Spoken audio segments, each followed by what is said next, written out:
Click the link in the description below to receive our free Building Mental Muscle newsletter, and for a limited time, get these 10 classic best-selling Law of Attraction books for free. We hope you enjoy this presentation. If so, please click the like button and click the subscribe button below to receive notification when we release new recordings. Richard Hargraves presents SEEDTIME and HARVEST, A Mystical View of the Scriptures, by Neville Goddard. First published 1956. This audio edition recorded 2023. Digitally narrated using the voice of Jeff Masters for BuildingMentalMuscle.com. Copyright 2023 Iron Power Publishing. All rights reserved.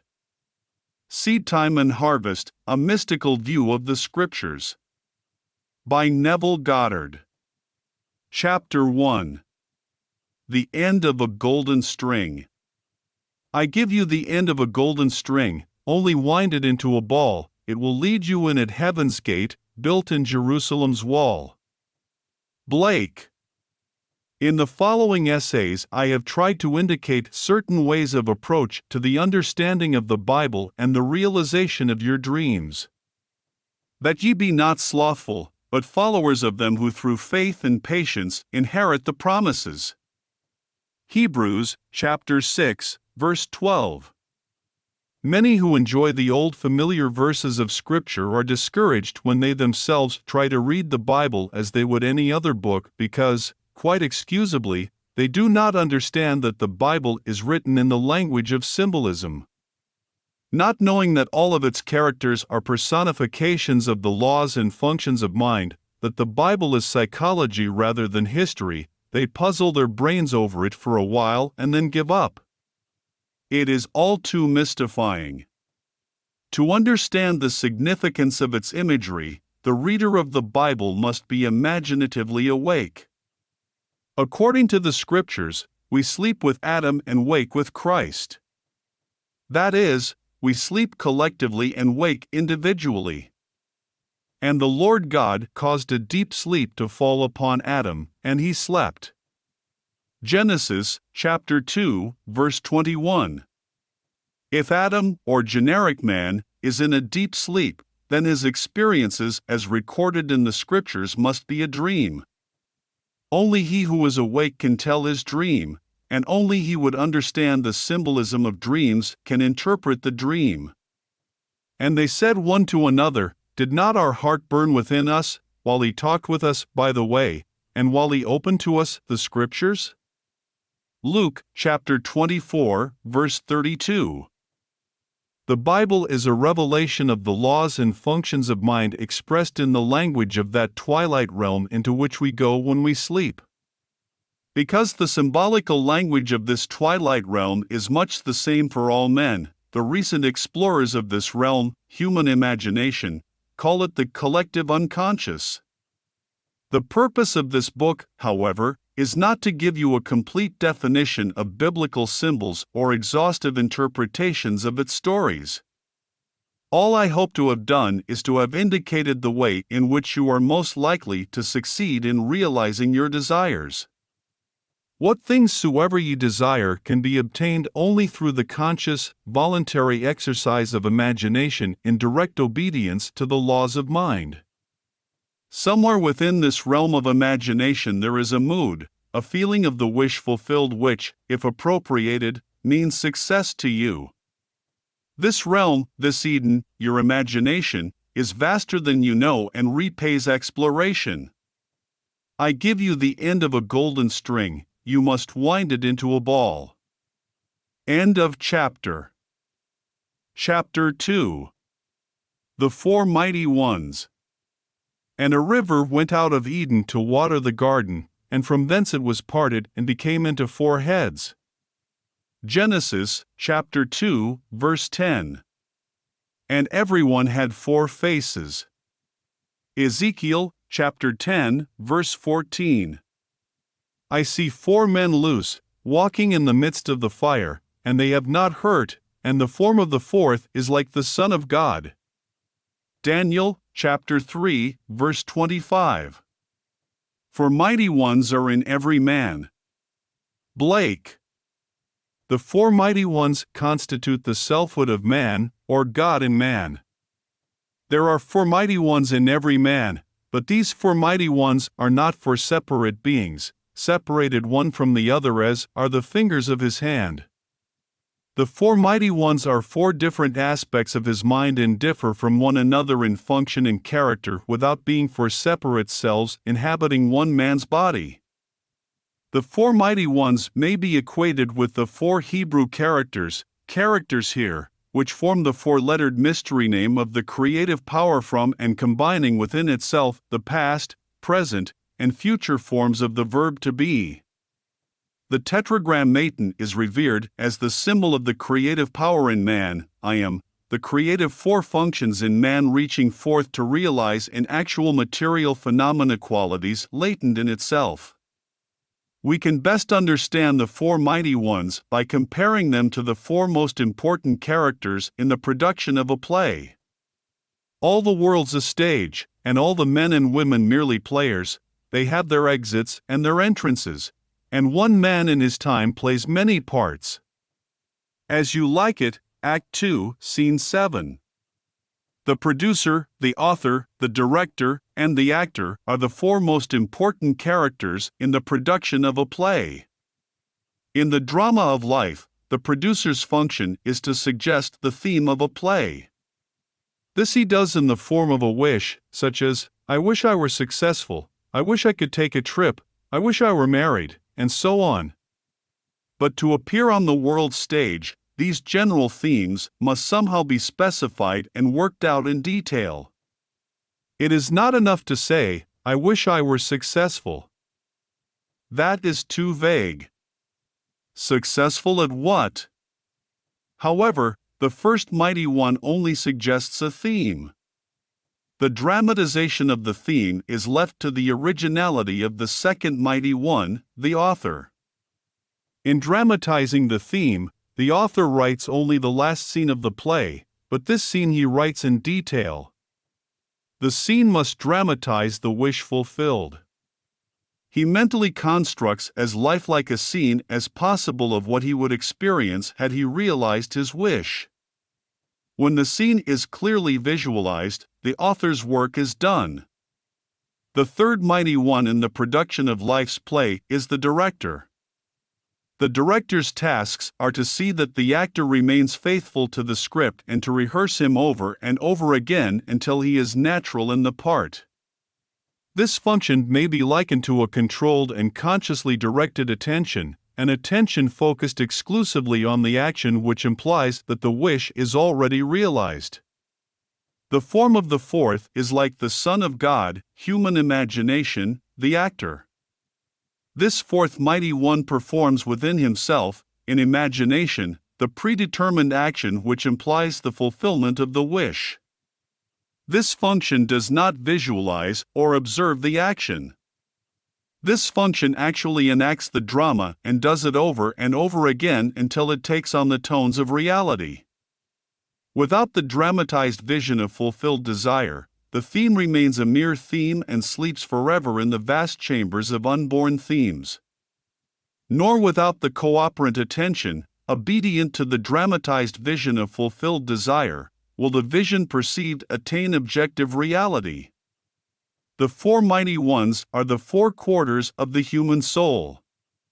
The first is Jehovah's King, who suggests the theme. The second is Jehovah's servant, who faithfully works out the theme in a dramatic vision. The third is Jehovah's man, who is attentive and obedient to the vision of fulfilled desire, who brings the wandering imagination back to the script 70 times 7.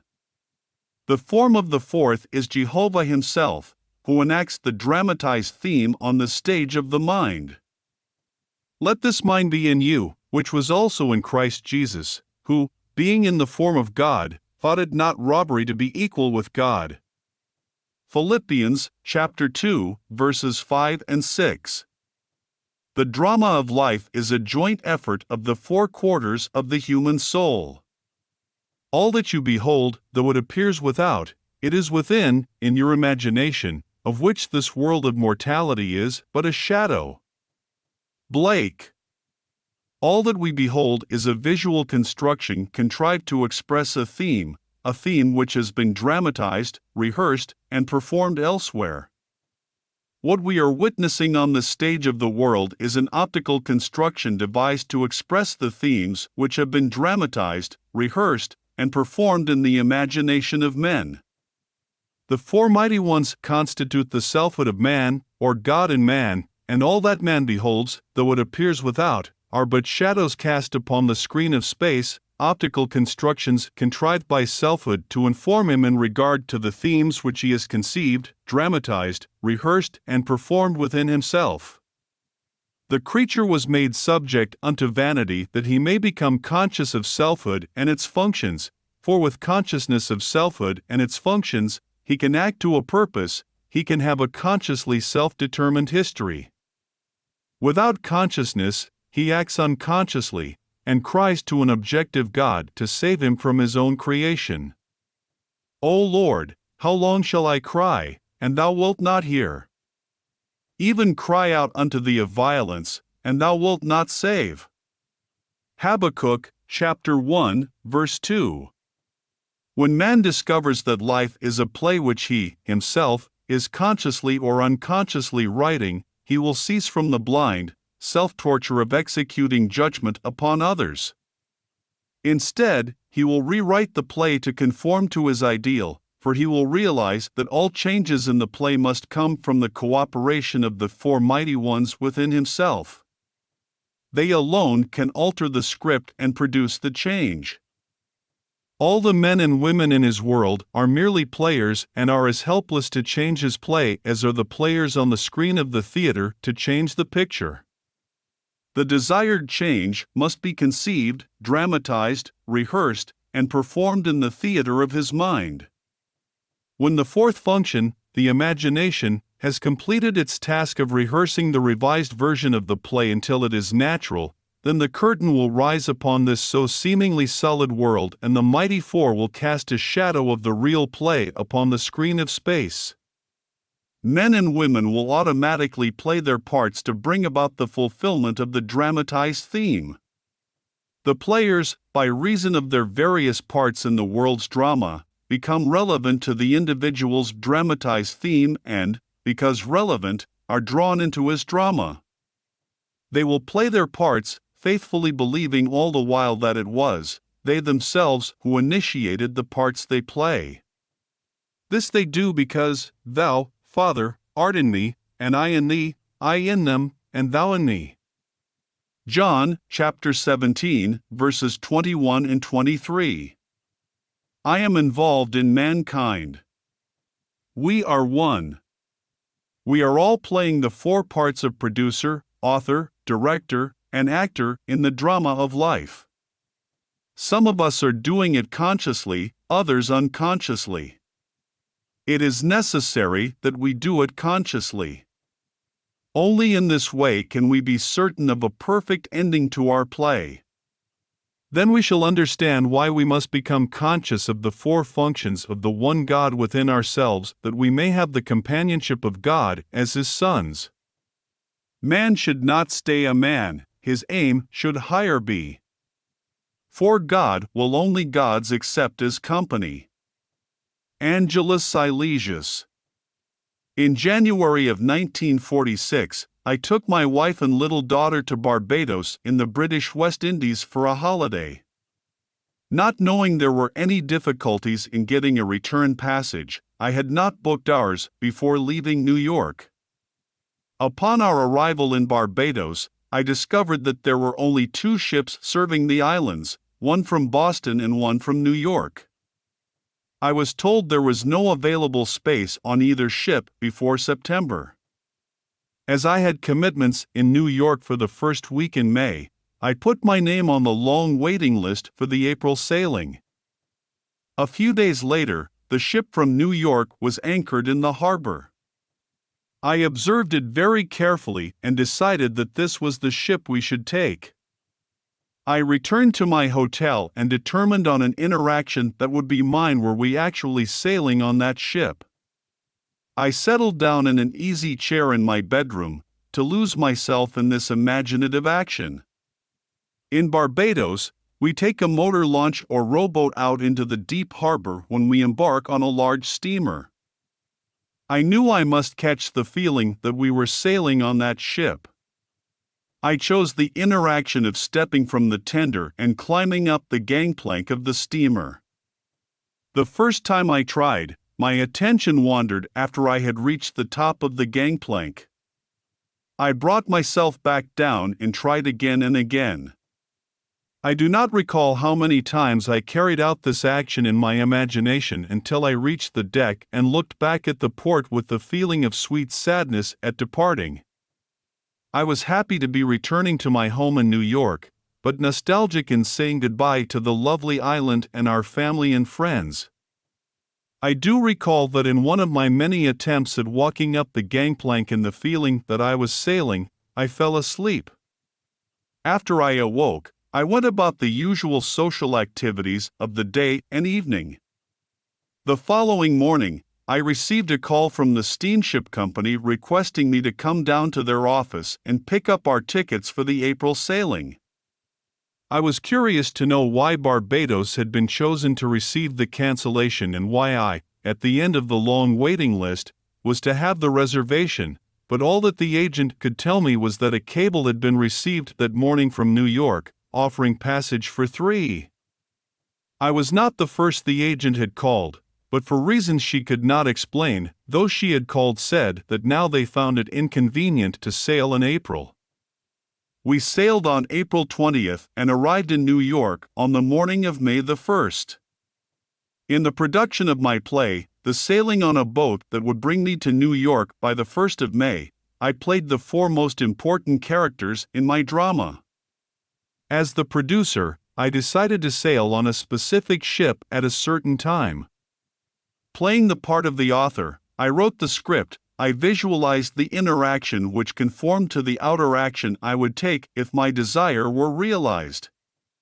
As the director, I rehearsed myself, the actor, in that imagined action of climbing the gangplank until that action felt completely natural. This being done, events and people moved swiftly to conform, in the outer world, to the play I had constructed and enacted in my imagination. I saw the mystic vision flow and live in men and woods and streams until I could no longer know the stream of life from my own dreams. George William Russell, A.E.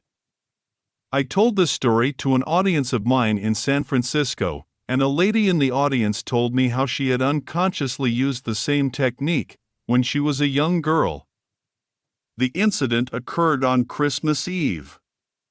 She was feeling very sad and tired and sorry for herself. Her father, whom she adored, had died suddenly.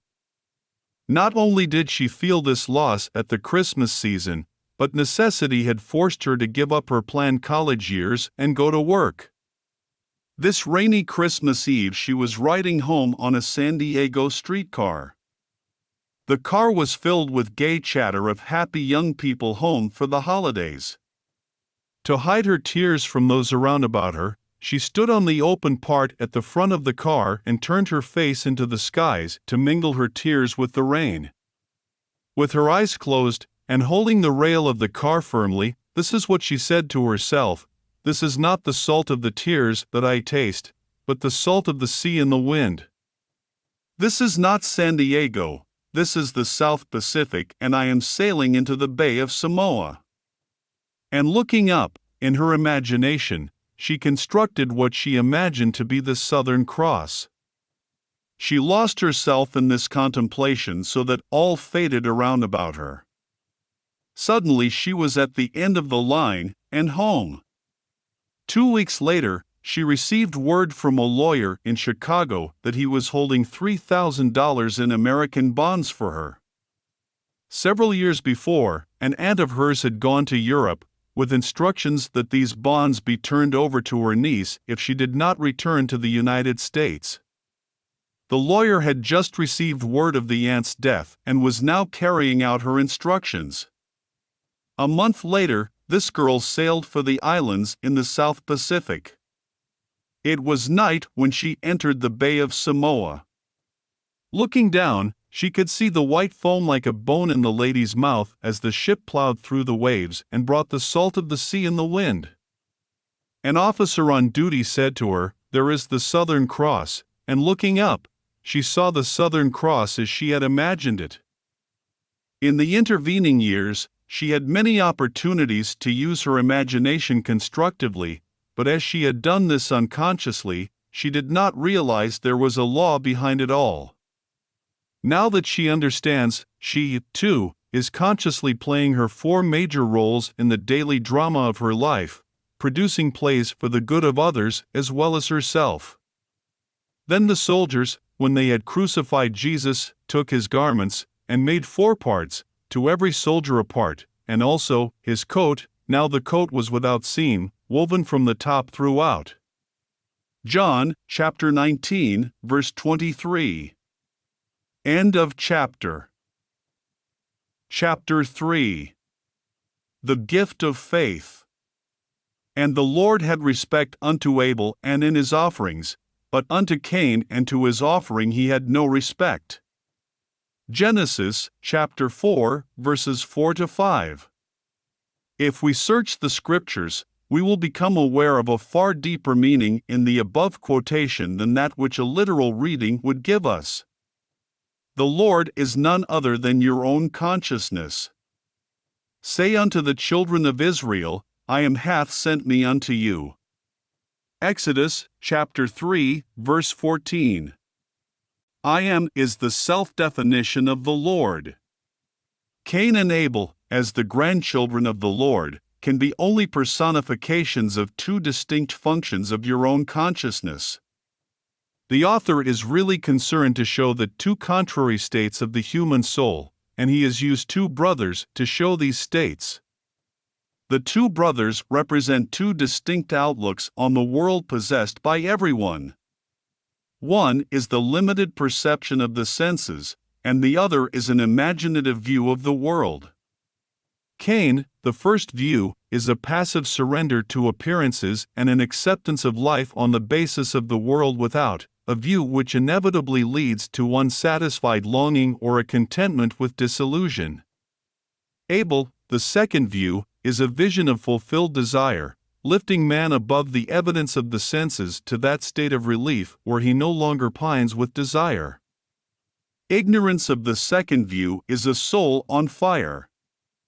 Knowledge of the second view is the wing whereby it flies to the heaven of fulfilled desire. Come, eat my bread and drink of the wind that I have mingled, forsake the foolish and live. Proverbs, chapter 9, verse 56. In the Epistle to the Hebrews, the writer tells us that Abel's offering was faith and, states the author, without faith it is impossible to please him. Hebrews, chapter 11, verse 6. Now faith is the substance of things hoped for, the evidence of things not seen. Through faith we understand that the worlds were framed by the word of God, so that things which are seen were not made of things which do appear.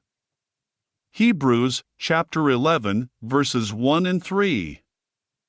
Cain offers the evidence of the senses which consciousness, the Lord, rejects, because acceptance of this gift as a mold of the future would mean the fixation and perpetuation of the present state forever. The sick would be sick, the poor would be poor, the thief would be a thief, the murderer a murderer, and so on, without hope of redemption. The Lord, or consciousness, has no respect for such passive use of imagination, which is the gift of Cain. He delights in the gift of Abel, the active, voluntary, loving exercise of the imagination on behalf of man for himself and others. Let the weak man say, I am strong. Joel, chapter 3, verse 10. Let man disregard appearances and declare himself to be the man he wants to be. Let him imagine beauty where his senses reveal ashes, joy where they testify to mourning, riches where they bear witness to poverty. Only by such active, voluntary use of imagination can man be lifted up and Eden restored. The ideal is always waiting to be incarnated, but unless we ourselves offer the ideal to the Lord, our consciousness, by assuming that we are already that which we seek to embody, it is incapable of birth. The Lord needs His daily lamb of faith to mold the world in harmony with our dreams. By faith Abel offered unto God a more excellent sacrifice than Cain. Hebrews chapter 11, verse 4. Faith sacrifices the apparent fact for the unapparent truth. Faith holds fast to the fundamental truth that through the medium of an assumption, invisible states become visible facts.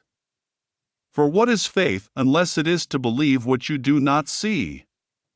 St. Augustine. Just recently, I had the opportunity to observe the wonderful results of one who had the faith to believe what she did not see. A young woman asked me to meet her sister and her 3-year-old nephew. He was a fine, healthy lad with clear blue eyes and an exceptionally fine, unblemished skin. Then, she told me her story. At birth, the boy was perfect in every way save for a large, ugly birthmark covering one side of his face. Their doctor advised them that nothing could be done for this type of scar. Visits to many specialists only confirmed his statement.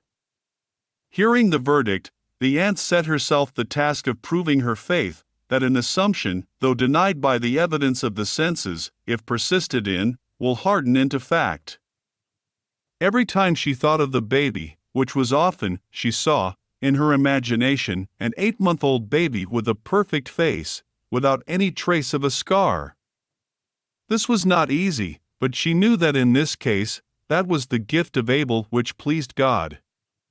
She persisted in her faith, she believed what was not there to be seen. The result was that she visited her sister on the child's 8-month birthday and found him to have a perfect, unblemished skin with no trace of a birthmark ever having been present. Luck! Coincidence! Shouts Cain. No! Abel knows that these are names given by those who have no faith, to the works of faith. We walk by faith, not by sight. 2 Corinthians chapter 5, verse 7. When reason and the facts of life oppose the idea, you desire to realize and you accept the evidence of your senses and the dictates of reason as the truth, you have brought the Lord, your consciousness, the gift of Cain. It is obvious that such offerings do not please Him. Life on earth is a training ground for image making. If you use only the molds which your senses dictate, there will be no change in your life.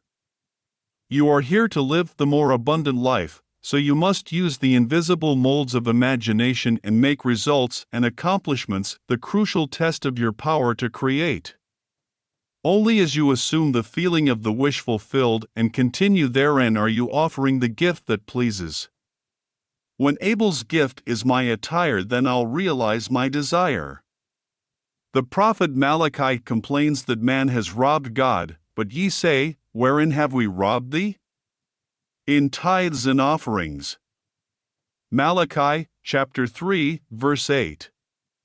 Facts based upon reason and the evidence of the senses which oppose the idea seeking expression, rob you of the belief in the reality of the invisible state. But faith is the evidence of things not seen, and through it God calleth those things which be not as though they were. Romans chapter 4, verse 17. Call the thing not seen, assume the feeling of your wish fulfilled. That there may be meat in mine house, and prove me now herewith, saith the Lord of hosts, if I will not open you the windows of heaven, and pour you out a blessing, that there shall not be room enough to receive it. Malachi chapter 3, verse 10. This is the story of a couple living in Sacramento, California, who refused to accept the evidence of their senses, who refused to be robbed, in spite of a seeming loss. The wife had given her husband a very valuable wristwatch. The gift doubled its value because of the sentiment he attached to it. They had a little ritual with the watch. Every night as he removed the watch, he gave it to her, and she put it away in a special box in the bureau. Every morning she took the watch and gave it to him to put on.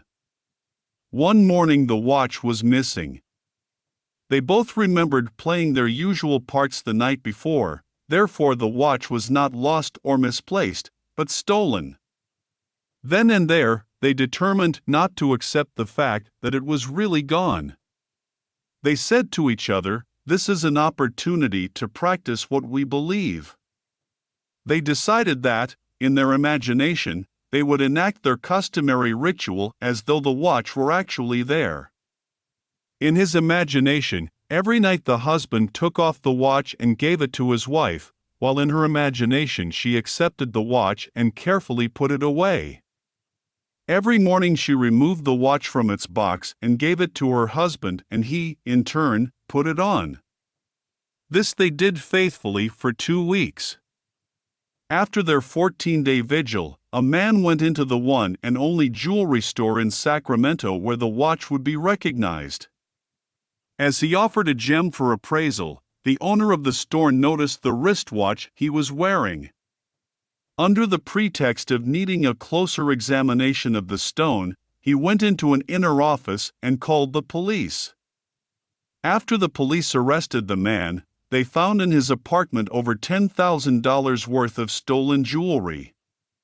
In walking by faith, not by sight, this couple attained their desire, the watch, and also aided many others in regaining what had seemed to be lost forever. If one advances confidently in the direction of his dream, and endeavors to live the life which he has imagined, he will meet with a success unexpected in common hours. Thoreau. End of chapter. Chapter 4. The Scale of Being. And he dreamed, and behold a ladder set up on the earth, and the top of it reached to heaven, and behold the angels of God ascending and descending on it. And behold, the Lord stood above it. Genesis chapter 28, verses 12 and 13. In a dream, in a vision of the night, when deep sleep fell upon Jacob, his inner eye was opened, and he beheld the world as a series of ascending and descending levels of awareness. It was a revelation of the deepest insight into the mysteries of the world. Jacob saw a vertical scale of ascending and descending values, or states of consciousness. This gave meaning to everything in the outer world, for without such a scale of values there would be no meaning to life.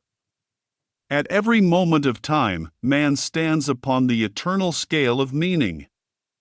There is no object or event that has ever taken place or is taking place now that is without significance. The significance of an object or event for the individual is a direct index to the level of his consciousness. You are holding this book, for example. On one level of consciousness, it is an object in space. On a higher level, it is a series of letters on paper, arranged according to certain rules. On a still higher level, it is an expression of meaning. Looking outwardly, you see the book first, but actually, the meaning comes first. It occupies a higher grade of significance than the letter arrangement on paper or the book as an object in space. Meaning determined the arrangement of letters. The arrangement of letters only expresses the meaning. The meaning is invisible and above the level of the visible arrangement of letters. If there had been one meaning to be expressed, no book would have been written and published. And behold, the Lord stood above it. The Lord and meaning are one, the Creator, the cause of the phenomena of life. In the beginning was the Word, and the Word was with God, and the Word was God. John, chapter 1, verse 1. In the beginning was the intention, the meaning, and the intention was with the intender, and the intention was the intender. The objects and events in time and space occupy a lower level of significance than the level of meaning which produced them. All things were made by meaning, and without meaning was not anything made that was made. The fact that everything seen can be regarded as the effect, on a lower level of significance, of an unseen higher order of significance is a very important one to grasp. Our usual mode of procedure is to attempt to explain the higher levels of significance, why things happen, in terms of the lower, what and how things happen. For example, let us take an actual accident and try to explain it. Most of us live on the level of what happened. The accident was an event in space. One automobile struck another and practically demolished it. Some of us live on the higher level of how the accident happened. It was a rainy night, the roads were slippery, and the second car skidded into the first. On rare occasions, a few of us reach the highest or causal level of why such an accident occurs. Then we become aware of the invisible, the state of consciousness which produced the visible event. In this case, the ruined car was driven by a widow who, though she felt she could not afford to, greatly desired to change her environment. Having heard that, by the proper use of her imagination, she could do and be all she wished to be, this widow had been imagining herself actually living in the city of her desire. At the same time, she was living in a consciousness of loss, both personal and financial. Therefore, she brought upon herself an event which was seemingly another loss, but the sum of money the insurance company paid her allowed her to make the desired change in her life. When we see the why behind the seeming accident, the state of consciousness that produced the accident, we are led to the conclusion that there is no accident. Everything in life has its invisible meaning. The man who learns of an accident, the man who knows how it happened, and the man who knows why it happened are on three different levels of awareness in regard to that accident. On the ascending scale, each higher level carries us a step in advance towards the truth of the accident. We should strive constantly to lift ourselves to the higher level of meaning, the meaning that is always invisible and above the physical event.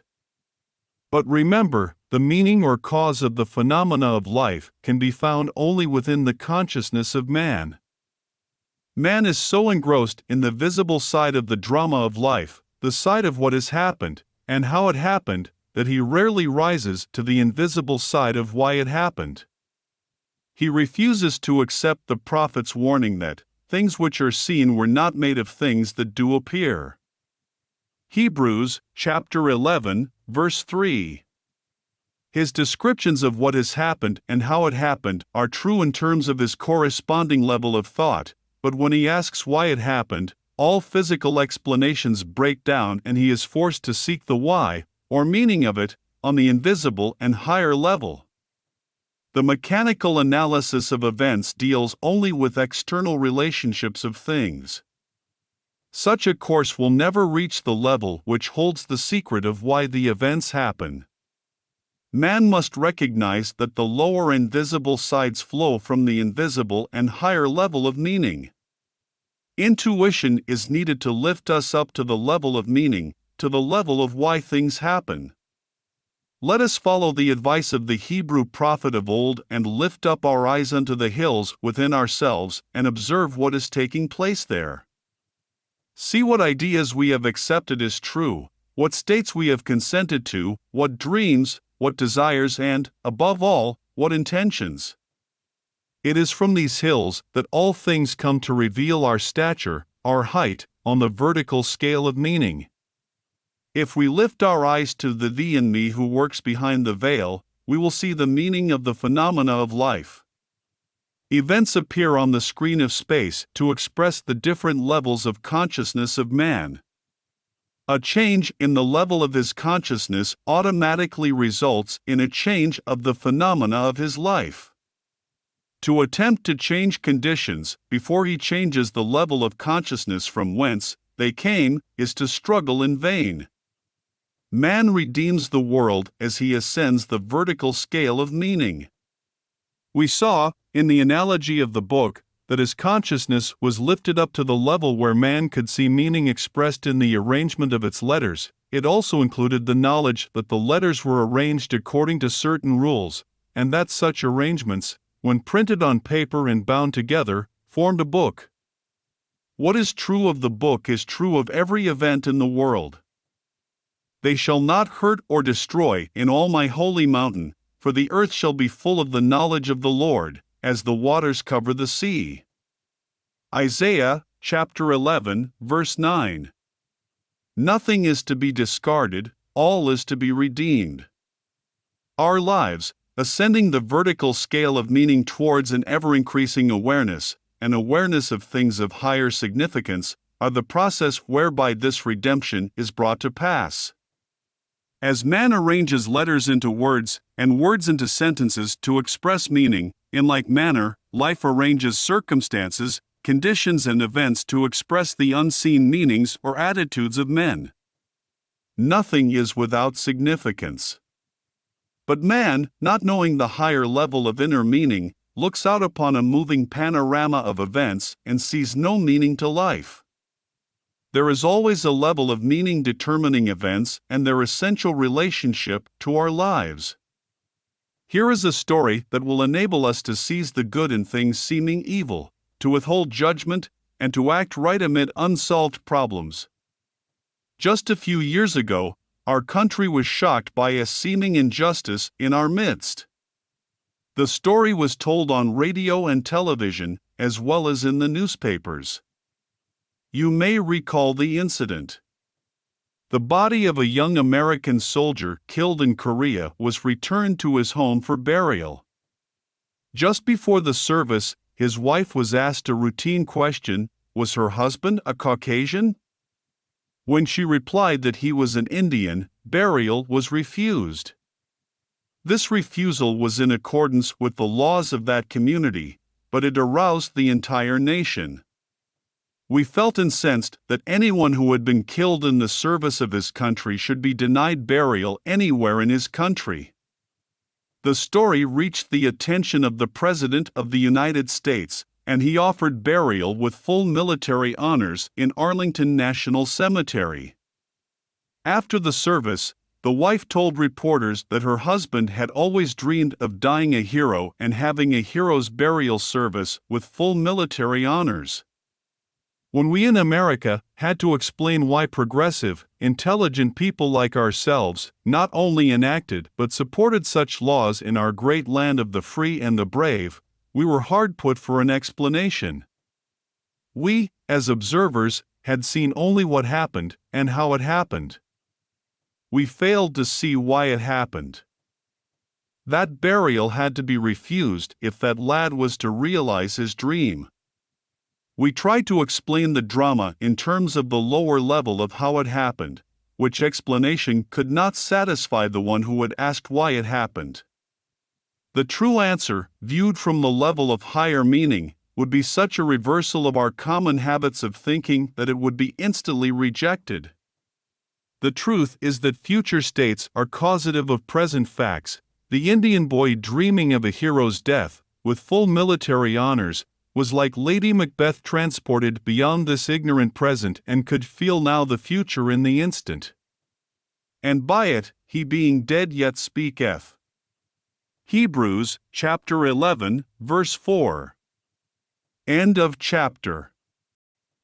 Chapter 5. The Game of Life.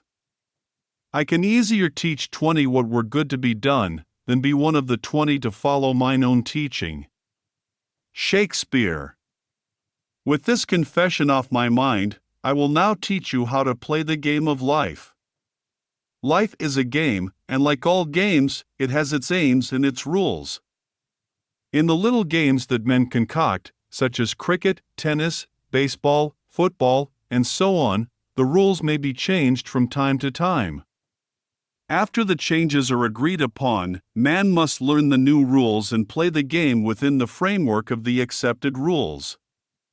However, in the game of life, the rules cannot be changed or broken.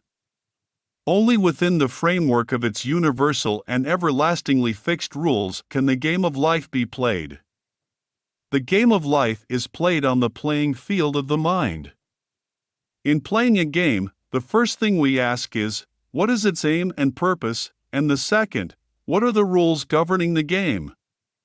In the game of life, our chief aim is towards increasing awareness and awareness of things of greater significance, and our second aim is towards achieving our goals, realizing our desires. As to our desires, the rules reach only so far as to indicate the way in which we should go to realize them, but the desires themselves must be the individual's own concern. The rules governing the game of life are simple, but it takes a lifetime of practice to use them wisely. Here is one of the rules: as he thinketh in his heart, so is he. Proverbs, chapter 23, verse 7.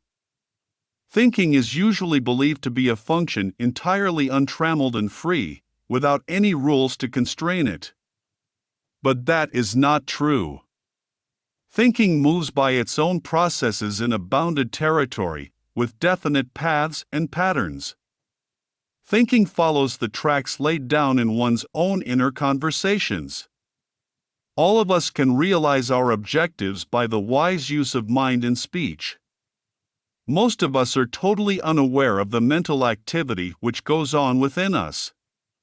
But to play the game of life successfully, we must become aware of our every mental activity, for this activity, in the form of inner conversations, is the cause of the outer phenomena of our life. Every idle word that man shall speak, they shall give account thereof in the day of judgment. For by thy words thou shalt be justified, and by thy words thou shalt be condemned.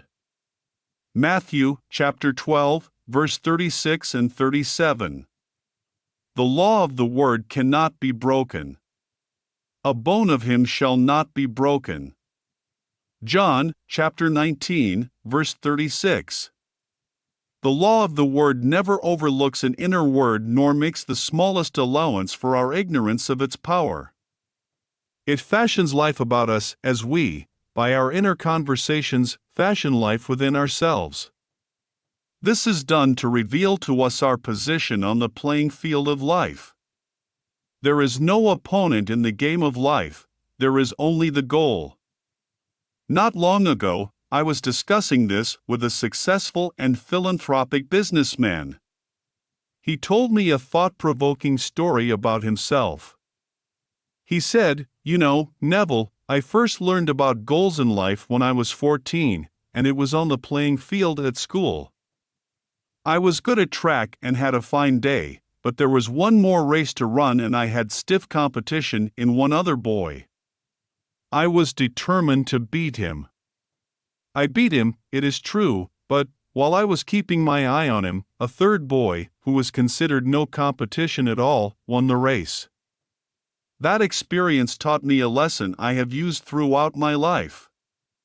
When people ask me about my success, I must say that I believe it is because I have never made making money my goal. My goal is the wise, productive use of money." This man's inner conversations are based on the premise that he already has money, his constant inner question, the proper use of it. The inner conversations of the man struggling to get money only prove his lack of money. In his ignorance of the power of the word, he is building barriers in the way of the attainment of his goal. He has his eye on the competition rather than on the goal itself. The fault, dear Brutus, is not in our stars, but in ourselves, that we are underlings. Julius Caesar, Act 1, Scene 2. As the worlds were framed by the Word of God, so we as imitators of God as dear children create the conditions and circumstances of our lives by our all-powerful human inner words. Without practice, the most profound knowledge of the game would produce no desired results. To him that knoweth to do good, that is, knoweth the rules, and doeth it not, to him it is sin. In other words, he will miss his mark and fail to realize his goal. In the parable of the talents, the master's condemnation of the servant who neglected to use his gift is clear and unmistakable, and having discovered one of the rules of the game of life, we risk failure by ignoring it. The talent not used, like the limb not exercised, slumbers, and finally atrophies.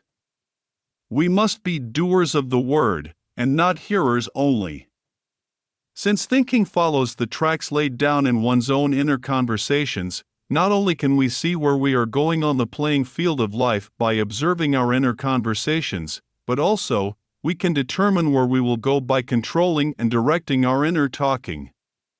What would you think and say and do were you already the one you want to be? Begin to think and say and do this inwardly.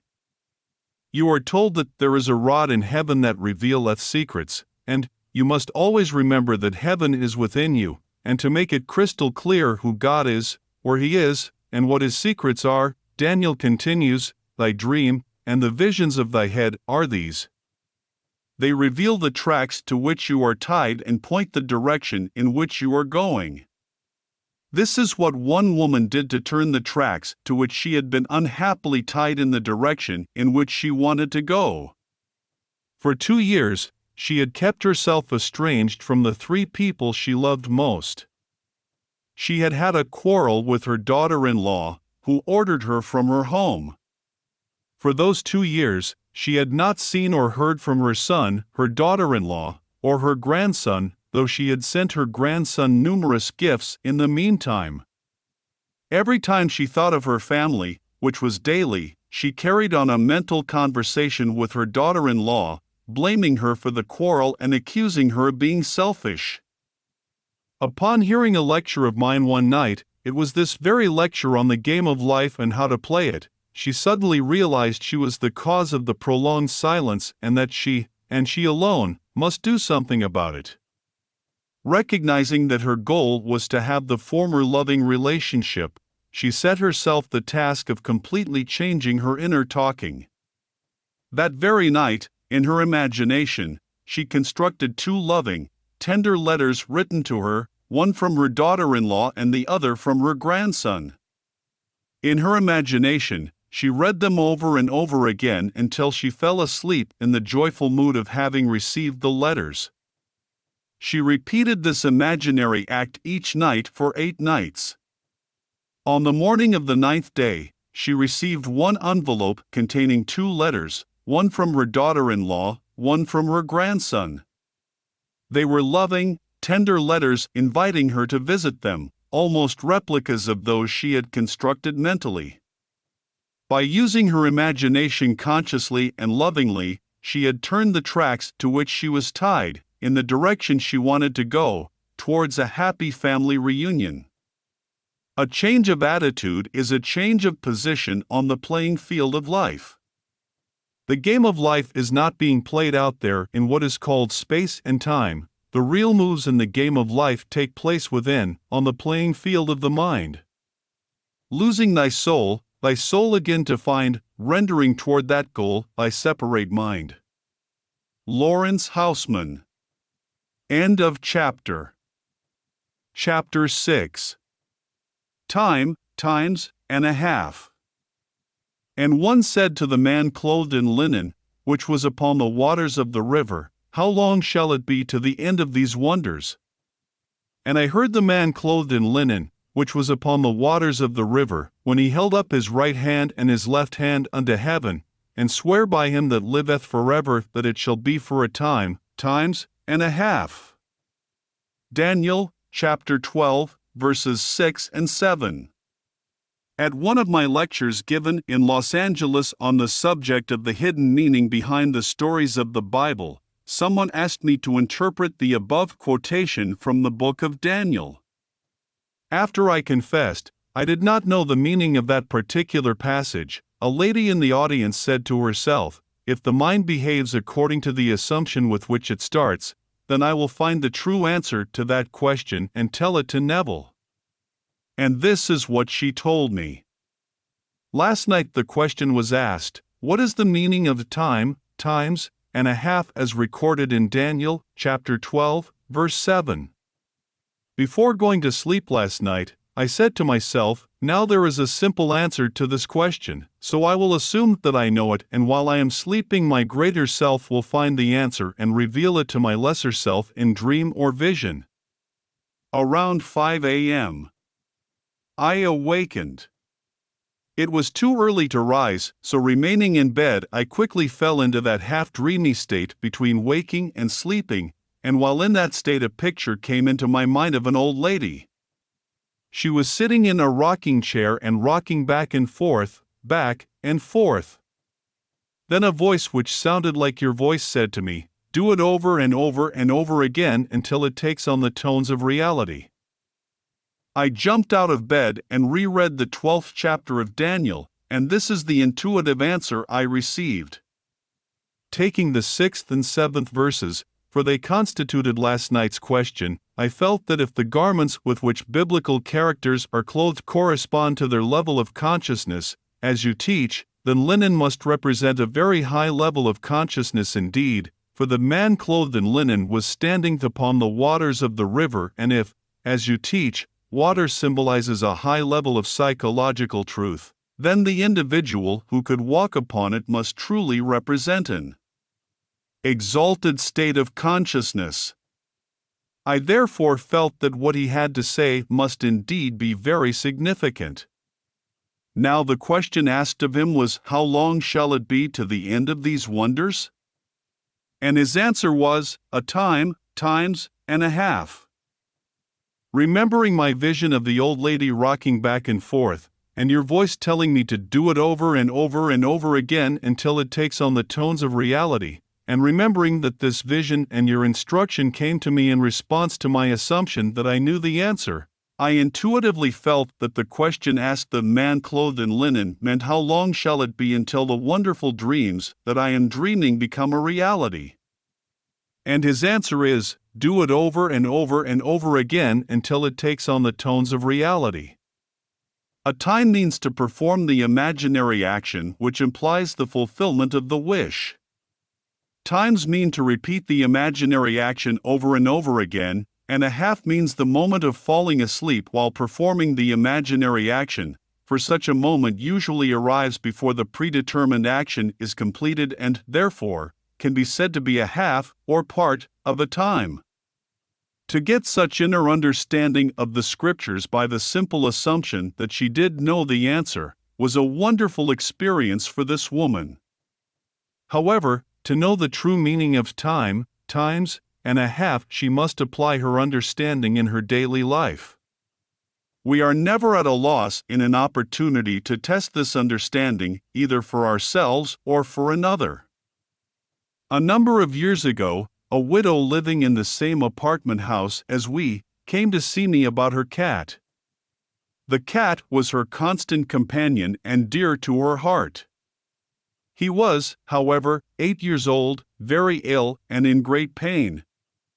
He had not eaten for days and would not move from under her bed. 2 veterinarians had seen the cat and advised the woman that the cat could not be cured, and that he should be put to sleep immediately. I suggested that night, before retiring, she create in her imagination some action that would indicate the cat was its former healthy self. I advised her to do it over and over again until it took on the tones of reality. This, she promised to do. However, either from lack of faith in my advice or from lack of faith in her own ability to carry out the imaginary action, she asked her niece to spend the night with her. This request was made so that if the cat were not well by morning, the niece could take it to the veterinarians and she, the owner, would not have to face such a dreaded task herself. That night, she settled herself in an easy chair and began to imagine the cat was romping beside her, scratching at the furniture, and doing many things she would not normally have allowed. Each time she found that her mind had wandered from its predetermined task to see a normal, healthy, frisky cat, she brought her attention back to the room and started her imaginary action over again. This she did over and over again until, finally, in a feeling of relief, she dropped off to sleep, still seated in her chair. At about 4 o'clock in the morning, she was awakened by the cry of her cat. He was standing by her chair. After attracting her attention, he led her to the kitchen where he begged for food. She fixed him a little warm milk, which he quickly drank and cried for more.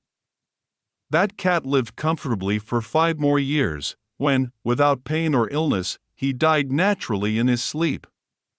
How long shall it be to the end of these wonders? A time, times, and a half. In a dream and a vision of the night, when deep sleep falleth upon men, in slumberings upon the bed, then he openeth the ears of men, and sealeth their instructions. Job, chapter 33, verses 15 and 16. End of chapter.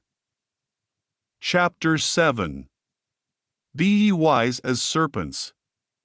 Be ye therefore wise as serpents, and harmless as doves. Matthew, chapter 10, verse 16. The serpent's ability to form its skin by ossifying a portion of itself, and its skill in shedding each skin as it outgrew it, caused man to regard this reptile as a symbol of the power of endless growth and self-reproduction. Man is told, therefore, to be wise as the serpent and learn how to shed his skin, his environment, which is his solidified self. Man must learn how to loose him and let him go, how to put off the old man, how to die to the old, and yet know, like the serpent, that he shall not surely die. Man has not learned as yet that all that is outside his physical body is also a part of himself, that his world and all the conditions of his life are but the outpicturing of his state of consciousness.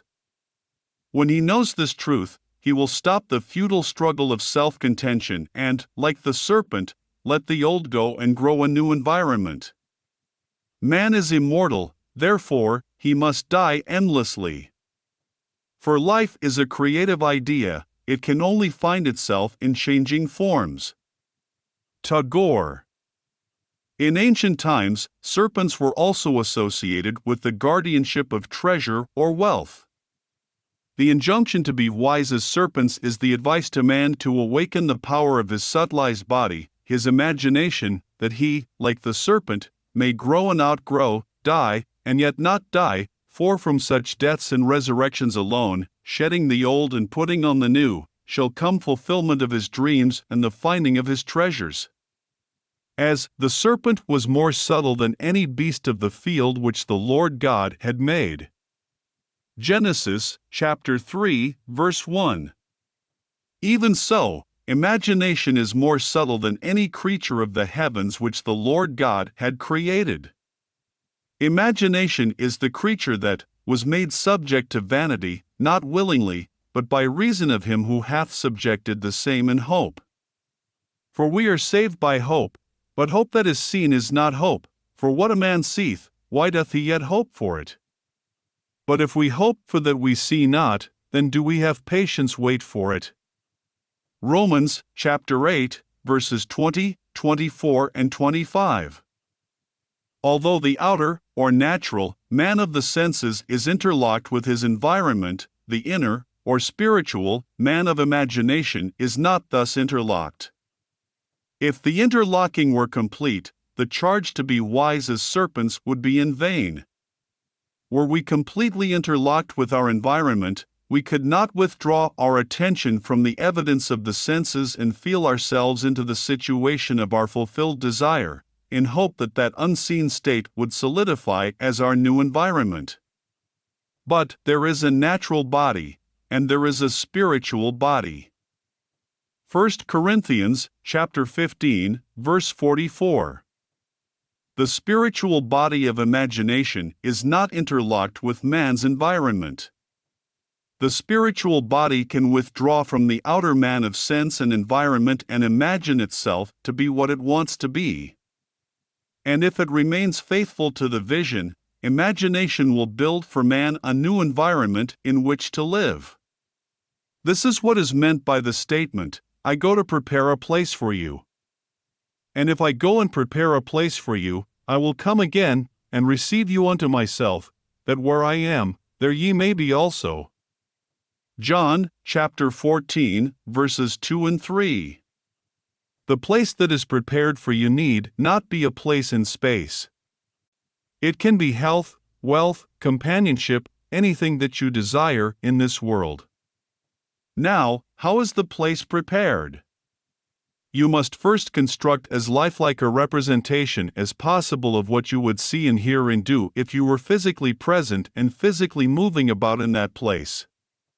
Then, with your physical body immobilized, you must imagine that you are actually in that place and are seeing and hearing and doing all that you would see and hear and do if you were there physically. This you must do over and over again until it takes on the tones of reality. When it feels natural, the place has been prepared as the new environment for your outer or physical self. Now you may open your physical eyes and return to your former state. The place is prepared, and where you have been in imagination, there you shall be in the body also. How this imagined state is realized physically is not the concern of you, the natural or outer man. The spiritual body, on its return from the imagined state to its former physical state, created an invisible bridge of incident to link the two states. Although the curious feeling that you were actually there and that the state was real is gone, as soon as you open your eyes upon the old familiar environment, nevertheless, you are haunted with the sense of a double identity, with the knowledge that there is a natural body, and there is a spiritual body. When you, the natural man, have had this experience, you will go automatically across the bridge of events which leads to the physical realization of your invisibly prepared place.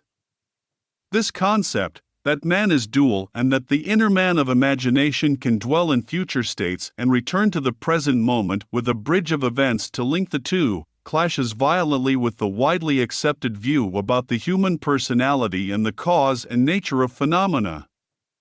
Such a concept demands a revolution in current ideas about the human personality and about space, time, and matter. The concept that man, consciously or unconsciously, determines the conditions of life by imagining himself into these mental states, leads to the conclusion that this supposedly solid world is a construction of mind, a concept which, at first, common sense rejects. However, we should remember that most of the concepts which common sense at first rejected, man was afterward forced to accept. These never-ending reversals of judgment which experience has forced upon man led Professor Whitehead to write, "Heaven knows what seeming nonsense may not tomorrow be demonstrated truth." The creative power in man sleeps and needs to be awakened. Awake thou that sleepest and arise from the dead. Ephesians chapter 5, verse 14. Wake from the sleep that tells you the outer world is the cause of the conditions of your life. Rise from the dead past and create a new environment. Know ye not that ye are the temple of God, and that the Spirit of God dwelleth in you? 1 Corinthians chapter 3, verse 16. The Spirit of God in you is your imagination, but it sleeps and needs to be awakened, in order to lift you off the bar of the senses where you have so long lain stranded. The boundless possibilities open to you as you become wise as serpents is beyond measure. You will select the ideal conditions you want to experience and the ideal environment you want to live in.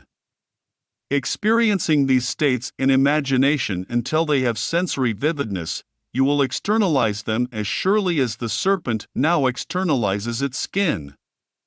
After you have outgrown them, then, you will cast them off as easily as the snake throws her enameled skin. The more abundant life, the whole purpose of creation, cannot be saved through death and resurrection. God desired form, so He became man, and it is not enough for us to recognize His Spirit at work in creation. We must see His work in form and say that it is good, even though we outgrow the form, forever and ever. He leads through widening chambers of delight to where throbs rapture near an end that eye recedes, because His touch is infinite and lends a yonder to all ends. And I, if I be lifted up from the earth, will draw all men unto me. John chapter 12, verse 32. If I be lifted up from the evidence of the senses to the state of consciousness, I desire to realize and remain in that state until it feels natural. I will form that state around me, and all men will see it. But how to persuade man this is true, that imaginative life is the only living, that assuming the feeling of the wish fulfilled is the way to the more abundant life and not the compensation of the escapist, that is the problem. To see as though widening chambers of delight what living in the realms of imagination means, to appreciate and enjoy the world, one must live imaginatively, one must dream and occupy his dream, then grow and outgrow the dream, forever and ever. The unimaginative man, who will not lose his life on one level that he may find it on a higher level, is nothing but a Lot's wife, a pillar of self-satisfied salt. On the other hand, those who refuse form as being unspiritual and who reject incarnation as separate from God are ignorant of the great mystery. Great is the mystery, God was manifest in the flesh. Your life expresses one thing, and one thing only, your state of consciousness. Everything is dependent upon that. As you, through the medium of imagination, assume a state of consciousness, that state begins to clothe itself in form, it solidifies around you as the serpent's skin ossifies around it. But you must be faithful to the state. You must not go from state to state, but, rather, wait patiently in the one invisible state until it takes on form and becomes an objective fact. Patience is necessary, but patience will be easy after your first success in shedding the old and growing the new, for we are able to wait according as we have been rewarded by understanding in the past. Understanding is the secret of patience. What natural joy and spontaneous delight lie in seeing the world, not with, but as Blake says, through the eye. Imagine that you are seeing what you want to see and remain faithful to your vision. Your imagination will make for itself a corresponding form in which to live. All things are made by imagination's power. Nothing begins except in the imagination of man. From within out is the law of the universe. As within, so without. Man turns outward in his search for truth, but the essential thing is to look within. Truth is within ourselves, it takes no rise from outward things, whatever you may believe. There is an inmost center in us all, where truth abides in fullness, and to know, rather consists in opening out a way whence the imprisoned splendor may escape, than in effecting entry for a light supposed to be without. Browning, Paracelsus. I think you will be interested in an instance of how a young woman shed the skin of resentment and put on a far different kind of skin. The parents of this woman had separated when she was 6 years old, and she had lived with her mother. She rarely saw her father. But once a year he sent her a $5 check for Christmas. Following her marriage, he did increase the Christmas gift to $10. After one of my lectures, she was dwelling on my statement that man's suspicion of another is only a measure of his own deceitfulness, and she recognized that she had been harboring a resentment towards her father for years. That night she resolved to let go her resentment and put a fond reaction in its place. In her imagination, she felt she was embracing her father in the warmest way. She did it over and over again until she caught the spirit of her imaginary act, and then she fell asleep in a very contented mood. The following day she happened to pass through the fur department of one of our large stores in California. For some time, she had been toying with the idea of having a new fur scarf, but felt she could not afford it. This time her eye was caught by a stone marten scarf, and she picked it up and tried it on. After feeling it and seeing herself in it, reluctantly she took off the scarf and returned it to the salesman, telling herself she really could not afford it. As she was leaving the department, she stopped and thought, Neville tells we can have whatever we desire if we will only capture the feeling of already having it. In her imagination, she put the scarf back on, felt the reality of it, and went about her shopping, all the while enjoying the imagined wearing of it. This young woman never associated these two imaginary acts. In fact, she had almost forgotten what she had done until, a few weeks later, on Mother's Day, the doorbell rang unexpectedly. There was her father. As she embraced him, she remembered her first imaginary action. As she opened the package he had brought her, the first gift in these many years, she remembered her second imaginary action, for the box contained a beautiful stone marten scarf. Ye are God's, and all of you are children of the Most High. Psalms, chapter 82, verse 6. Be ye therefore wise as serpents, and harmless as doves. Matthew, chapter 10, verse 16. End of chapter. Chapter 8. The water and the blood. Except a man be born again, he cannot see the kingdom of God. John, chapter 3, verse 3. But one of the soldiers with a spear pierced his side, and forthwith came there out blood and water. John, chapter 19, verse 34. This is he that came by water and blood, even Jesus Christ, not by water only, but by water and blood. 1 John, chapter 5, verse 6. According to the Gospel and the Epistle of John, not only must man be born again, but he must be born again of water and blood. These two inward experiences are linked with two outward rites, baptism and communion. But the two outward rites, baptism to symbolize birth by water, and the wine of communion to symbolize acceptance of the blood of the Savior, cannot produce the real birth or radical transformation of the individual, which is promised to man. The outward use of water and wine cannot bring about the desired change of mind. We must, therefore, look for the hidden meaning behind the symbols of water and blood. The Bible uses many images to symbolize truth, but the images used symbolize truth on different levels of meaning. On the lowest level, the image used is stone. For example, a great stone was upon the well's mouth. And thither were all the flocks gathered, and they rolled the stone from the well's mouth, and watered the sheep. Genesis, chapter 29, verses 2 and 3. They sank into the bottom as a stone. Exodus, chapter 15, verse 5.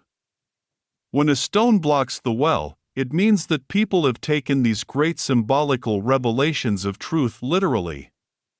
When someone rolls the stone away, it means that an individual has discovered beneath the allegory or parable its psychological life germ or meaning. This hidden meaning which lies behind the literal words is symbolized by water. It is this water, in the form of psychological truth, that he then offers to humanity.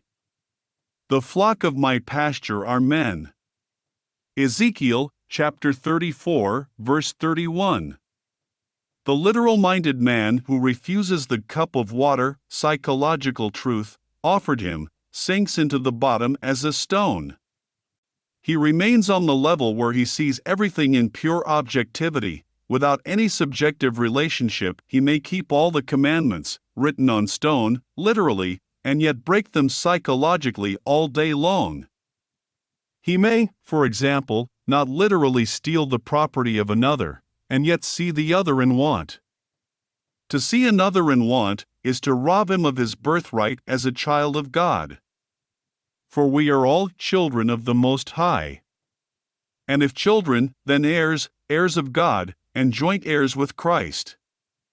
Romans, chapter 8, verse 17. To know what to do about a seeming misfortune is to have the cup of water, the psychological truth, that could save the situation. But such knowledge is not enough. Man must not only fill the water pots of stone with water, that is, discover the psychological truth, into wine. This he does by living a life according to the truth which he has discovered. Only by such use of the truth can he taste the water that was made wine. John, chapter 2, verse 9. A man's birthright is to be Jesus. He is born to save his people from their sins. Matthew, chapter 1, verse 21. But the salvation of a man is not by water only, but by water and blood. To know what to do to save yourself or another is not enough, you must do it. Knowledge of what to do is water, doing it is blood. This is he that came not by water only, but by water and blood. The whole of this mystery is in the conscious, active use of imagination to appropriate that particular state of consciousness that would save you or another from the present limitation. Outward ceremonies cannot accomplish this. There shall meet you a man bearing a pitcher of water, follow him. And wheresoever he shall go in, say ye to the goodman of the house, the master saith, Where is the guest chamber, where I shall eat the Passover with my disciples? And he will show you a large upper room furnished and prepared, there make ready for us. Whatever you desire is already furnished and prepared. Your imagination can put you in touch inwardly with that state of consciousness. If you imagine that you are already the one you want to be, you are following the man bearing a pitcher of water. If you remain in that state, you have entered the guest chamber, Passover, and committed your spirit into the hands of God, your consciousness. A man's state of consciousness is his demand on the infinite storehouse of God, and, like the law of commerce, a demand creates a supply. To change the supply, you change the demand, your state of consciousness.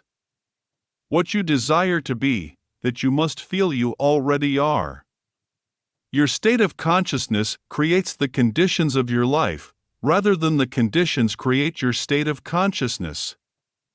To know this truth is to have the water of life. But your Savior, the solution of your problem, cannot be manifested by such knowledge only. It can be realized only as such knowledge is applied.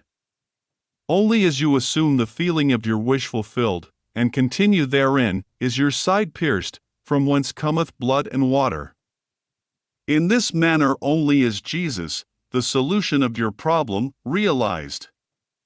For thou must know that in the government of the mind thou art thine own Lord and Master, that there will rise up no fire in the circle or whole circumference of thy body and spirit, unless thou awakes it thyself. God is your consciousness. His promises are conditional. Unless the demand, your state of consciousness, is changed, the supply, the present conditions of your life remain as they are. As we forgive, as we change our mind, the law is automatic. Your state of consciousness is the spring of action, the directing force, and that which creates the supply. If that nation, against whom I have pronounced, turn from their evil, I will repent of the evil that I thought to do unto them. And at what instant I shall speak concerning a nation, and concerning a kingdom, to build and to plant it, if it do evil in my sight, that it obey not my voice, then I will repent of the good, wherewith I said I would benefit them. Jeremiah, chapter 18, verses 8, 9 and 10. This statement of Jeremiah suggests that a commitment is involved if the individual or nation would realize the goal, a commitment to certain fixed attitudes of mind. The feeling of the wish fulfilled is a necessary condition in man's search for the goal. The story I am about to tell you shows that man is what the observer has the capacity to see in him, that what he is seen to be is a direct index to the observer's state of consciousness. This story is, also, a challenge to us all to shed our blood, use our imagination lovingly on behalf of another. There is no day that passes that does not afford us the opportunity to transform a life by the shedding of our blood. Without the shedding of blood, there is no remission. Hebrews, chapter 9, verse 22. One night in New York City, I was able to unveil the mystery of the water and the blood to a schoolteacher. I had quoted the above statement from Hebrews, chapter 9, verse 22, and went on to explain that the realization that we have no hope save in ourselves is the discovery that God is within us, that this discovery causes the dark caverns of the skull to grow luminous, and we know that the spirit of man is the candle of the Lord. Proverbs chapter 20 verse 27, and that this realization is the light to guide us safely over the earth. His candle shined upon my head, and by his light I walked through darkness. Job chapter 29 verse 3. However, we must not look upon this radiant light of the head as God, for man is the image of God. God appears, and God is light, to those poor souls who dwell in night, but does a human form display to those who dwell in realms of day? Blake. But this must be experienced to be known. There is no other way, and no other man's experience can be a substitute for our own. I told the teacher that her change of attitude in regard to another would produce a corresponding change in the other, that such knowledge was the true meaning of the water mentioned in 1 John chapter 5, verse 6, but that such knowledge alone was not enough to produce the rebirth desired, that such rebirth could only come to pass by water and blood, or the application of this truth. Knowledge of what to do is the water of life, but doing it is the blood of the Savior. In other words, a little knowledge, if carried out in action, is more profitable than much knowledge which we neglect to carry out in action. As I talked, one student kept impinging upon the teacher's mind. But this, thought she, would be a too difficult case on which to test the truth of what I was telling her concerning the mystery of rebirth. All knew, teachers and students alike, that this particular student was incorrigible. The outer facts of her case were these: the teachers, including the principal and school psychiatrist, had sat in judgment on the student just a few days before. They had come to a unanimous decision that the girl, for the good of the school, must be expelled upon reaching her 16th birthday. She was rude, crude, unethical, and used most vile language. The date for dismissal was but a month away. As she rode home that night, the teacher kept wondering if she could really change her mind about the girls, and if so, would the student undergo a change of behavior because she herself had undergone a change of attitude? The only way to find out would be to try. This would be quite an undertaking, for it meant assuming full responsibility for the incarnation of the new values in the student. Did she dare to assume so great a power, such creative, godlike power? This meant a complete reversal of man's normal attitude towards life from "I will love him if he first loves me" to "he loves me because I first loved him." This was too much like playing God. We love him because he first loved us. 1 John chapter 4, verse 19. But no matter how she tried to argue against it, the feeling persisted that my interpretation gave meaning to the mystery of rebirth by water and blood. The teacher decided to accept the challenge. And this is what she did. She brought the child's face before her mind's eye and saw her smile. She listened and imagined she heard the girl say, "Good morning." This was something the student had never done since coming to that school. The teacher imagined the very best about the girl, and then listened and looked as though she heard and saw all that she would hear and see after these things should be. The teacher did this over and over again until she persuaded herself it was true and fell asleep. The very next morning, the student entered her classroom and smilingly said good morning. The teacher was so surprised she almost did not respond, and, by her own confession, all through the day she looked for signs of the girl's returning to her former behavior. However, the girl continued in the transformed state. By the end of the week, the change was noted by all, a second staff meeting was called, and a decision of expulsion was revoked. As the child remained friendly and gracious, the teacher has had to ask herself, where was the bad child in the first place? For mercy, pity, peace, and love as God, our Father dear, and mercy, pity, peace, and love as man, his child and care. The Divine Image, Blake. Transformation is in principle always possible, for the transformed being lives in us, and it is only a question of becoming conscious of it. The teacher had to experience this transformation to know the mystery of blood and water. There was no other way, and no man's experience could have been a substitute for her own. We have redemption through his blood. Ephesians chapter 1, verse 7. Without the decision to change her mind in regard to the child, and the imaginative power to carry it out, the teacher could never have redeemed the student. None can know the redemptive power of the imagination who has not shed his blood and tasted the cup of experience. Once read thy own breast right, and thou hast done with fears. Man gets no other light, search he 1,000 years. Matthew Arnold. End of chapter. Chapter 9. A mystical view. And with many such parables spake he the word unto them, as they were able to hear it. But without a parable spake he not unto them, and when they were alone, he expounded all things to his disciples. Mark chapter 4, verses 33 and 34. This collection of parables, which is called the Bible, is a revelation of truth expressed in symbolism to reveal the laws and purposes of the mind of man. As we become aware of deeper meanings in the parables than those which are usually assigned to them, we are apprehending them mystically. For example, let us take a mystical view of the advice given to the disciples in Matthew chapter 10, verse 10. We read that as the disciples were ready to teach and practice the great laws of mind which had been revealed to them, they were told not to provide shoes for the journey. A disciple is one who disciplines his mind that he may consciously function and act on higher and higher levels of consciousness. The shoe was chosen as a symbol of vicarious atonement, or the spirit of let me do it for you, because the shoe protects the wearer and shields him from impurities by taking them upon himself.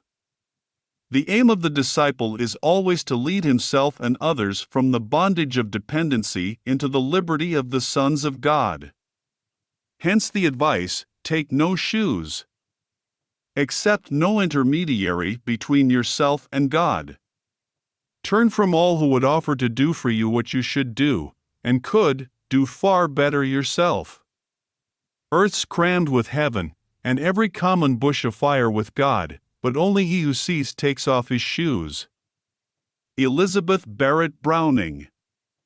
Verily I say unto you, inasmuch as ye have done it unto one of the least of these my brethren, ye have done it unto me. Matthew chapter 25, verse 40. Every time you exercise your imagination on behalf of another, be it good, bad, or indifferent, you have literally done that to Christ, for Christ is awakened human imagination.